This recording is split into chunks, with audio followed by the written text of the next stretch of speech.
આજે દિવંગત બોલિવૂડ અભિનેતા સુશાંત સિંહ રાજપૂતની ચોથી પુણ્યતિથિ છે। સુશાંત સિંહ રાજપૂતે તેની ટૂંકી કારકિર્દીમાં 12 બોલિવૂડ ફિલ્મો કરી છે। કાયપો છેથી લઈને દિલ બેચારા સુધી સુશાંત સિંહ રાજપૂત બોલિવૂડનો એ ચહેરો છે જેને કોઈ ભૂલી શકે તેમ નથી।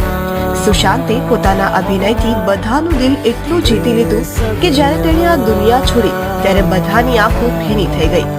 આજે પણ સુશાંતનું મૃત્યુ એક રહસ્ય છે।